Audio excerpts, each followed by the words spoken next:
मत भूलो तुम परमात्मा के बीज हो, अतः तुम्हारा परमात्मा बनना तय है। ये अब तुम पर निर्भर करता है कि इसके लिए तुम्हें कितने जन्म चाहिए। हर बीज अपने अंदर एक वृक्ष को लेके जीता है और धीरे धीरे वो वृक्ष में तब्दील भी होता है। बीज से पहले जड़ें बनेंगी, जड़ों से पेड़ बनेगी, पेड़ से शाखाएं बनेंगी, शाखाओं से पत्ते बनेंगे, पत्तों से फूल बनेंगे, फूल से फल बनेगा और फल से बीज। इसीलिए कहा जाता है कि हर मनुष्य में एक जीवित परमात्मा उपस्थित रहता है। केवल उसका कन्वर्सन होना, उसकी बदलाहट होना ही वक्त के साथ जुड़ा रहता है। मैं कहता हूँ न्यासी बन के जियो। न्यासी बन के जीने में सुख घटेगा नहीं, दुख फटकेगा नहीं। न्यासी कृष्ण ने गीता में कहा है, अनासतः कर्म फलम कार्यम कर्म करोति यः स सन्यासी च योगी च न निरग्नि न च क्रिया। उन्होंने सन्यासी और योगी की परिभाषा दी है। सन्यासी जो न्यास के साथ जीता वही सन्यासी है, पर उसकी एक ही शर्त है कि वो अपने किसी भी कार्य के परिणाम को, उसके फल से मोहित या ग्रसित नहीं होता, तो वो सन्यासी है। इसीलिए कहा है स सन्यासी च योग। वो योगी भी वही है, वही सन्यासी है। ना तो भगवा वस्त्र पहनने वाला या संसार से दूर रहने वाला वो सन्यासी नहीं। सन्यासी कर्म फल पर जो आश्रित नहीं है वही सन्यासी है। अब न्यास का मतलब समझा जाए। न्यास क्या है? उदाहरण देता हूँ। दो दोस्त हैं, उनके पास एक एक मकान है। एक दोस्त के पास मकान किराए का है और एक दोस्त उस मकान का मालिक है। दोनों मान के चलो 50 वर्ष तक उस मकान में रहते हैं। उनके सुख में, मकान के से प्राप्त सुख में कोई कमी नहीं, कोई परेशानी नहीं, सब कुछ बहुत बेहतरीन रहता। और 50 साल बाद एकाएक एक घटना घटती है, एक भूकंप आता है और मकान गिर जाते हैं। जो किराएदार था उसने अपने मकान मालिक को फोन किया कि मकान गिर गया, इसको रिपेयर कराओ, और आराम से सो गया, क्योंकि उससे मालूम कि मकान मेरा नहीं है, मकान मालिक का है। वही इसका तनाव लेगा, वही इसका खर्चा करेगा। और जिसका मकान था, जो मकान मालिक था, वो रात भर सो नहीं पाया। कहाँ से करूँगा, कहाँ से पैसे लाऊंगा।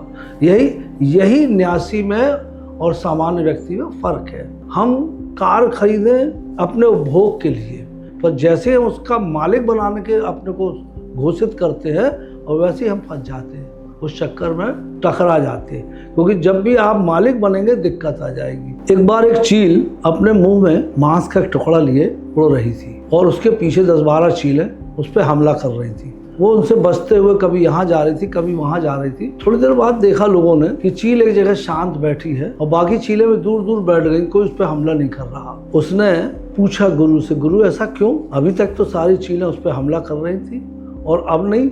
तो गुरु ने कहा, पहले चील के मुंह में एक मांस का टुकड़ा था, वो मांस का टुकड़ा इस भाग दौड़ में कहीं गिर गया और उसके पास कुछ भी नहीं था, इसलिए सारी चीलें का युद्ध भी खत्म हो गया। वो अपने शांत भाव से बैठ गई। यही दुनिया का प्रश्न है कि जब हम कुछ चीज पकड़ के चलते हैं, लेके चलते हैं, तो उसके साथ उस चीज के चाहने वाले जो दूसरे होते हैं उनका विरोध भी लेके चलते हैं। यही होता है। अभी आप देखिए, हम मालिक बनने के लिए हमारे हिंदुस्तान में लोग बाग कार खरीदते हैं, तो इसलिए कम खरीदते हैं कि उनको कार की ज़रूरत है।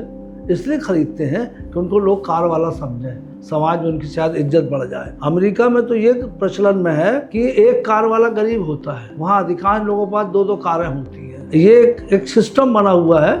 हमारे हिंदुस्तान में जो छोटी कार आई तो लोगों ने उतना पसंद उसको नहीं किया जितना लोग सोच रहे थे कि छोटी कार, सस्ती कार। उनको लगा जो छोटी कार खरीदेगा वो गरीब है। तो आदमी दिखाने के लिए जीवन जीने की कोशिश करता है, वो परेशान भी होता और फायदा भी नहीं होता। इसका उदाहरण भगवान श्री कृष्ण भी मिलते हैं। भगवान श्री कृष्ण ने बहुत कुछ हासिल किया, पर उन्होंने अपने कभी राजा नहीं बनाया, बल्कि अपने राज को छोड़ भी दिया। एक बार जरासंध के युद्ध के समय मथुरा छोड़ दिया और एक बार जब यादवों के आपसी संघर्ष में द्वारका छोड़ दिया। दोनों बार राजा वहाँ राजा उग्रसेन ही बने, कृष्ण कभी नहीं बने। उग्रसेन कृष्ण के नाना थे, बहुत बड़े महाभारत का सब जानते कर्ता धर्ता कृष्ण थे, पर वहाँ भी उन्होंने कुछ लिया नहीं, उल्टा गांधारी का श्राप सिरोधार्य किया, जिसने कहा था कि तुम जिस तरह कौरव कुल का नाश हुआ है उसी तरह एक दिन यादव कुल का भी नाश होगा।